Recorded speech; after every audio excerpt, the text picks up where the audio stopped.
My sister told me I couldn't come to her wedding because she thinks her fiancé has feelings for me. Now he's saying he won't marry her because of it. Hey everyone, I'm Laura, I'm 21, and I'd really appreciate your thoughts on this. My older sister, Emily, she's 26, is supposed to marry Tyler, who's also 26. From the outside, everything seemed perfect between them. Everyone around us thought they were the ideal couple and they'd been together for quite a few years. But lately, things have taken a really strange turn, and now the wedding might not even happen. The reason? Emily banned me from attending, and Tyler's refusing to go through with the marriage because of it. On top of that, Emily believes Tyler has a thing for me. I get how bizarre that must sound, so let me explain. For some context, I'm not particularly close with my parents or my sister. We sort of drifted apart when I left for college. Nothing dramatic happened, it just kind of unfolded that way over time. Ever since I moved out, I've hardly gone back home.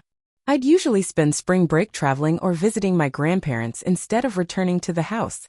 Honestly, it just felt easier than dealing with the awkward atmosphere back home. I've never really fit in with my family. We're just different. It always felt like we were living in totally separate worlds. They didn't get me, and truthfully, they never seemed to try. Growing up, they'd all get excited about things I couldn't care less about, and whenever I brought up something I liked, it felt like I was speaking a language they didn't understand. They'd smile, nod, and immediately steer the conversation back to whatever interested them. After a while, I just stopped trying. But here's what stings the most: when I began pulling away, they never once reached out to check on me. It honestly felt like they were perfectly fine with me fading out of their lives. Maybe even relieved. And yeah, that hurt. You'd think your own family would notice if you started distancing yourself, but they never seemed to. It just confirmed what I'd been feeling all along, that I didn't really belong there. Eventually, I'd only show up for major things like birthdays or holidays. Even then, I felt more like a guest than family. I'd come in, smile through the required small talk, and head out once the family time box was checked. The conversations were always polite but shallow. There was never any real closeness. Emily and I definitely didn't have that tight sisterly bond people talk about. She's always been the golden child, did everything right, followed the path our parents laid out, and blended in perfectly. Meanwhile, I've always been the odd one out. They're not terrible people or anything, but they've got a way of making you feel small without even realizing it, or maybe they do. You know how certain little comments can sting even if they don't sound harsh? Yeah, I got a lot of that. Eventually, I figured it was just easier to keep my distance. Why put myself in situations where I always feel like I don't belong? The strange part is what happened last Christmas. That's when Tyler joined us for dinner. For the first time in a long while, I didn't feel totally invisible. My family has this way of making me feel like a stranger in my own home, but Tyler didn't do that. He was kind. He actually talked to me like a regular person. At first, I didn't think anything of it, just figured he was being polite. But for some reason, Emily took it the wrong way. It's not like we were whispering in the corner or having deep talks. We just chatted about school, travel, funny stuff that happened at work, normal topics. Still, Emily gave me weird looks the entire evening. I tried to ignore it, until she pulled me aside later that night and said something I won't forget. She looked right at me and said, "I know what you're doing. You're trying to steal my boyfriend. You've always been jealous of me." I was completely caught off guard. Steal her boyfriend? What in the world was she talking about? I told her she was being ridiculous and even laughed a little, thinking she was joking. But she wouldn't drop it. She said I was being too friendly with Tyler and that he was acting different around me. The whole thing was so out there I didn't even know how to respond. I mean, where on earth was she getting this from? Emily's always been the one who loves being in the spotlight. My parents adore her, she's basically their perfect child. I get it. She's their pride and joy. But accusing me of trying to steal her fiancé? That felt like a new level even for her. Like I usually do when she's being dramatic, I just brushed it off. I figured maybe she was just feeling a little insecure or anxious. We've never been close anyway, so I didn't think much of it. But after that night, things definitely started feeling different. I didn't think there was any way Emily could distance herself from me more than she already had, but she managed. She started straight up avoiding me, acting like I didn't even exist. Anytime I tried to say something, she just tossed back one-word replies like she couldn't be bothered. At family events, she was glued to Tyler, practically draped on him like she was staking her claim. It was ridiculous. Tyler, on the other hand, acted like everything was totally normal. He was still polite, friendly, just himself. What really got under my skin, though, was how quickly my family seemed to side with Emily. No one said anything directly, but there were little hints here and there. Whenever Emily and Tyler were around, my mom would shoot me these weird looks. And my dad, who's usually pretty checked out, started going on about how important it is to stick together as a family and keep strong connections. The whole thing just felt passive-aggressive. The more I thought about it, the more frustrated I got. I've never been the type to get caught up in other people's drama, especially not my sister's. Why would I suddenly care about her fiancé when we barely even talk outside of holidays? It didn't make sense. Then a couple months later, I found out from my grandparents that Emily was engaged. Yeah, you heard right. My own sister never told me herself. Even though I wasn't expecting her to send me a sparkly invitation with hearts and glitter, hearing it secondhand hit me hard. It was like proof that everything I'd always felt, that I wasn't really part of this family, was actually true. Still, I think deep down I'd been holding onto this tiny bit of hope that maybe, despite all the tension, she'd at least consider me a part of something this important. I mean, we're sisters, right? Sure, we're not close, but I'm still her family. Apparently that was asking too much. After hearing about the engagement, I didn't say anything to her. At first, I figured maybe it slipped her mind or she was caught up in the chaos of planning. I wanted to believe that. Looking back, maybe that was naive. I honestly thought she'd eventually reach out, call me, or at least shoot over a last-minute invite. But days turned into weeks and nothing. Not a word. Then out of nowhere, Emily called me. I was surprised, honestly. We hadn't spoken since that weird night at Christmas when she made the accusation, so when I saw her name pop up on my phone, I didn't know what to expect. I answered, trying to sound casual, like I hadn't felt completely forgotten. After some awkward small talk, she got to the point. She told me flat out, "You're not invited to the wedding." I didn't say anything right away. I just sat there, letting it sink in. It's not like I was dying to go, but hearing her say it still stung. When I asked her why, she gave me a reason that was so ridiculous I actually laughed. She said, "Because Tyler has feelings for you. It would just make things uncomfortable." I couldn't believe what I was hearing. I actually laughed out loud. It was that unbelievable. First of all, Tyler doesn't have feelings for me. And even if he did, what did she think I was gonna do? Stand up during the vows and confess my love? Please. The whole thing was so silly I didn't even want to argue. I just told her, well, hope the wedding goes great. Good luck, and hung up. Honestly, I wasn't too upset about not being part of her big day. I didn't need that kind of chaos in my life, and the truth is, Emily and I were never close. We've always been in completely different worlds, and I'd come to terms with that a long time ago. But yesterday was pure madness. Emily's rehearsal dinner turned into a full-blown disaster, and somehow I got pulled right into the middle of it. I was just having a regular Thursday night on the couch with my laptop, working on a paper, when my phone started blowing up. At first, I ignored it. Lately, I've gotten pretty good at tuning that stuff out. But within 15 minutes, I saw that I had 7 missed calls from my dad. And my dad? He's not the kind of guy to call more than once. If you don't pick up, he just figures you're busy and tries again later. So 7 calls? Yeah, something was definitely up. When I finally answered, his voice was shaking. I barely recognized him. He just kept saying, "Laura, you need to come right now." Over and over again, like a broken record. I asked what was going on, and all he said was, "It's about Tyler and Emily. Please just come." He sounded so desperate, it threw me off a bit. But here's what I couldn't get past. Did they really expect me to just drop everything and run to help after everything they put me through?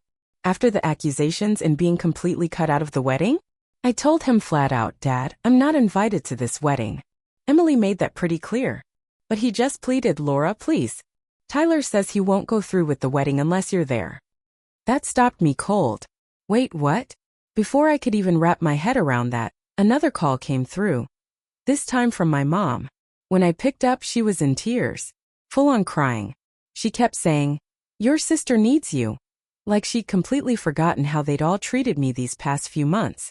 It felt surreal, hearing her talk about sisterly love and family loyalty now, when they hadn't wanted me around until everything started falling apart. Then Emily called me herself. Her voice was a mess, shaky, barely understandable. She told me Tyler showed up at the rehearsal dinner and immediately asked where I was. When she told him I wasn't invited, he didn't yell or anything, but he got really quiet. Just disappointed. In front of everyone. Friends, family, the whole wedding party. He said he couldn't marry someone who'd treat their own sister that way. That broke her. She was sobbing as she told me this. He said he couldn't join a family that would reject someone like that, especially after seeing how I'd been treated. He told her I was just like their parents and he didn't want to be part of something so toxic. And honestly, a big part of me felt seen. Finally, someone noticed what I've dealt with all these years. And even more than that, someone actually said it out loud. He called it what it was. But Emily wasn't done. In between her crying, she started spinning this whole story, begging me to come to the wedding venue and tell everyone there'd just been a big misunderstanding. She wanted me to lie and say that it was my choice not to come, that I hadn't been excluded, and that I just decided to skip it on my own. She kept repeating, "We can fix this. Just tell Tyler you chose not to be there. Please, Laura, I can't lose him." It was honestly unreal. After everything, months of treating me like the bad guy, like I was out to steal her man, she now wanted me to lie just so she could keep him? She'd made me feel like a stranger in my own family, and now I was supposed to clean up the mess? I didn't say anything for a while. Just sat there and listened to her cry. Then, as calmly as I could, I told her, "I'm not going to lie for you, Emily.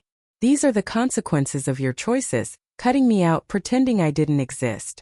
That's not something I can fix." She almost screamed, begging, "He'll listen to you. He believes you." And I said, "Maybe that's because I've never given him a reason not to. Maybe he's starting to see who you really are, based on how you've treated me." Anyway, I wasn't about to show up at the wedding or lie just to make Emily look better. She was still going on when I hung up. After that, I made myself a cup of tea, turned off my phone, and sat down to really think about everything that had just happened. Over the next few hours, even with my phone off, the notifications kept piling up. When I finally looked, I saw voicemails from my parents, missed calls from Emily's friends, and messages from relatives I hadn't heard from in years. It felt like the whole family had teamed up to try and push me into fixing the mess Emily created. But you know what? For the first time in my life, I felt absolutely sure I was doing the right thing by staying away. The only person who actually saw what was going on was Tyler. Not because I tried to convince him or anything, but just by watching how they treated me, he figured it out on his own. And honestly, that felt like all the validation I'd been needing. I went to bed that night with my phone off, and no joke, I slept better than I had in months. Let them finally deal with the fallout from their own choices. I'm done being the one who cleans up their messes. I'm done playing the role of the family punching bag. This morning, my grandparents, the only ones I still talk to, told me Tyler's not answering any calls from Emily or my parents. Sounds like he's already told his own family that the wedding's off. Now my parents are scrambling to do damage control. Emily's completely falling apart, and me? I'm just here, finally feeling good about choosing to keep my distance. I know this is a long story, but I needed to get it all out. The truth is, I've dealt with social anxiety for most of my life. As a kid, I always felt like there was something off, but I couldn't really explain it. My parents were very old school and didn't believe in mental health issues. They just thought it was all an excuse. They'd say things like, "You need to toughen up," or "Quit being dramatic." If I ever had a panic attack or showed signs of anxiety, they'd call me lazy or weak, like I was choosing to feel that way. Looking back, I can clearly see the red flags. I remember this one time when I was 14, I had to give a big presentation in English class. Just the idea of standing in front of over 20 classmates had me spiraling. I barely slept the night before and felt physically sick the next morning. I begged my parents to let me stay home. My dad just said, "Nerves don't stop the world. Quit overreacting." So I went. And sure enough, I had a full-blown panic attack in front of the class. My voice cracked, my hands were shaking so badly I couldn't hold my notes, and a couple of kids even laughed. I felt like the room was spinning, but I couldn't walk out. Instead of comforting me afterward, my mom just said, "See? You got through it. All that fuss for nothing." And Emily didn't make it any easier. She was the perfect one, the student body president, debate team leader, top of every club. Everything I wasn't, thanks to my anxiety. When her friends came over, people would joke about how I was the weird sister who never left her room. One time, I overheard Emily tell someone, "Yeah, she's just antisocial. Thinks she's too good for everyone." Things started to change when I got to college. That first semester nearly broke me. Being away from home, trying to navigate new social situations, juggling school, all while battling anxiety, it just got too overwhelming. There was this night I was in my dorm room, feeling like I couldn't breathe. I thought I was dying. My roommate, bless her, saw how bad it was and basically dragged me to the campus counseling center. That's where I met Dr. Harris, the first person who actually listened to me. She didn't tell me to toughen up. She didn't downplay how I felt. She helped me start to understand what I was going through. After a few sessions, she suggested I see a psychiatrist so I could get a proper diagnosis.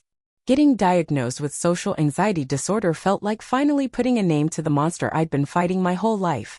It wasn't just me being overly sensitive or dramatic, like my family always claimed. It was a real condition. And even more important, it was something I could actually treat. Therapy completely opened my eyes. Dr. Harris helped me understand that my family's behavior wasn't just unhelpful, it was actually harmful. She taught me how to set boundaries, speak up for myself, and recognize patterns of toxic behavior. That's when I started putting real distance between me and my family. What stung the most, though, was how my parents flat out rejected my diagnosis when I tried to explain it to them. My mom waved it off, saying something like, "These doctors just want to slap labels on everything to make money." And Emily? She rolled her eyes and said I was just using fancy words to excuse being antisocial. The last time I tried to talk to them about it was at Thanksgiving, before all the wedding chaos started. I actually put together a whole explanation about social anxiety, facts, studies, everything, hoping they might take it seriously. I didn't even get halfway through before my dad cut me off with, "Laura, when are you gonna stop making excuses and start living in the real world?" And in that moment it hit me, they were never going to get it. They weren't ever going to try. In their minds I'd always be the difficult one, the overreactor, the problem child. Oddly enough, realizing that was kind of freeing. It finally let me stop chasing their approval, stop hoping they'd see me differently. And when I think back on everything that happened with the wedding, it's so clear now how all of that played a part. The way my parents jumped to defend Emily without even questioning her side of the story, the way she instantly assumed I was trying to steal her fiancé, it all fits their long-held idea that I'm the troublemaker. But Tyler saw straight through it. He watched how they dismissed my feelings and tried to make me the scapegoat for everything. And he didn't stay quiet about it. He called it exactly what it was: poison. Nobody else in my family's social circle ever did that. They all just bought into the narrative. I guess what I'm trying to say is, this whole wedding blow-up wasn't some one-off situation. It was just the latest in a long history of being painted as the black sheep, the one who always had to be fixed. That's why Tyler walking away meant so much to me. It felt like the first time anyone truly saw what I've been going through for years. So yeah, that's the full backstory. I hope it helps explain why I'm not rushing to patch things up right now. I've spent way too long trying to win my family's approval, trying to get them to understand or accept me. I'm done chasing that. Sometimes the healthiest thing you can do, even with family, is accept that they'll never change and stop expecting them to. It's been a month since everything blew up. What started as a messy wedding situation turned into something so much bigger, and honestly, I never could have seen it coming. Once the wedding was officially canceled, Emily lost everything. But instead of backing off, she somehow got a hold of my new phone number and gave it out to practically everyone she knew. Suddenly, I was being hit with hundreds of messages, most of them angry, some even threatening. From people I didn't know, old acquaintances of hers, distant relatives, you name it. The messages were full of guilt trips, nasty comments, even a few attempts at intimidation. Then things took an uglier turn. My car got egged. And that might not seem like a big deal on its own, but I knew exactly where it came from. Classic Emily. Back in high school, she used to pull the same stunt on girls she didn't like. When I didn't react the way she hoped, she decided to up the ante. I honestly lost count of how many times I found my mailbox smashed, my car damaged, or nasty notes stuck to my apartment door. The final straw? She slashed all 4 of my tires and left a threatening note, in handwriting I'd recognize anywhere. And through it all, my parents chose to look the other way. Their go-to reaction was something like, "Girls will be girls," or, "You need to be more patient with your sister, she's hurting." Even after I showed them footage from my security cameras of her trying to break into my apartment, they brushed it off like she just wanted to talk. Thankfully, I had the good sense to set up security cameras and keep track of everything. I spoke to an attorney and found out this wasn't just family drama. It was criminal behavior. We built a solid case with witness statements, video proof, photos, and dozens, if not hundreds, of threatening messages. When my lawyer delivered a cease and desist notice along with our evidence, Emily finally realized she'd crossed the line. The footage of her attempting to break in really sealed it. She tried to strike a deal through her lawyer, offering to pay for the damages if I dropped the charges. But I turned it down. This wasn't about money, it was about holding her accountable.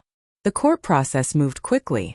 She was officially charged with attempted break-in, harassment, and vandalism. The judge didn't go easy on her either. Given how deliberate and repeated her actions were, the ruling was firm. A permanent restraining order, mandatory therapy, and a suspended 1-year sentence. As expected, my parents were outraged, not at her but at me. They accused me of ruining my sister's life over a few pranks. When I reminded them that Emily had harassed me, destroyed my things, and tried to break into my home, they literally told me I should consider moving if I felt unsafe. That was the moment I knew I was done. I had no intention of ever speaking to them again. Eventually, we reached a settlement in the civil case. Emily had to pay for the emotional distress, damage to my property, and lost income, because her online smear campaign had cost me some freelance clients. But what mattered even more was that the agreement included a clause that barred our parents from interfering or acting on her behalf. According to my lawyer, the main reason Emily and my parents settled so fast was their fear of public embarrassment. Apparently, what their country club friends might think mattered more than owning up to what they did. Typical. Since then, I've moved into a new place with solid security and round-the-clock surveillance. I've shut down all my social media, changed all my contact info, and most of my clients have been incredibly understanding. One person even offered me a job after hearing everything and admiring how I'd handled it all. But the most surprising part? For the first time in my life, I feel free. I'm not carrying around the weight of my family's expectations anymore. I'm not the black sheep or the difficult one. I'm just Laura, living my life by my own standards. I'm not the dramatic one. I'm not the broken one. I'm just someone who finally took control of her own story. So if anyone listening this is going through something similar, please remember. Just because you share DNA with someone doesn't mean they're entitled to mistreat you. Sometimes the healthiest thing you can do is walk away and let them deal with the consequences of their actions. It's not about revenge. It's about protecting your peace and standing up for yourself. I'm still in therapy, and while my social anxiety hasn't magically disappeared, it's getting better. A lot of it, it turns out, came from the constant criticism and emotional manipulation I experienced growing up. Who would have guessed that cutting toxic people out of your life could feel like actual healing? But it truly has. Now that this chapter is finally closed, there won't be any more updates from me. I'm focusing on school, building my career, and surrounding myself with a circle of people I choose, people who actually care. They say living well is the best revenge, but to me the real closure came from finally standing up for who I am. I'm done being the one others blame or walk all over. This time I took charge of my life and I won't be looking back. And to those watching, thanks for tuning in. If you haven't yet, be sure to hit that subscribe button and turn on notifications so you don't miss more unbelievable real-life stories like this one.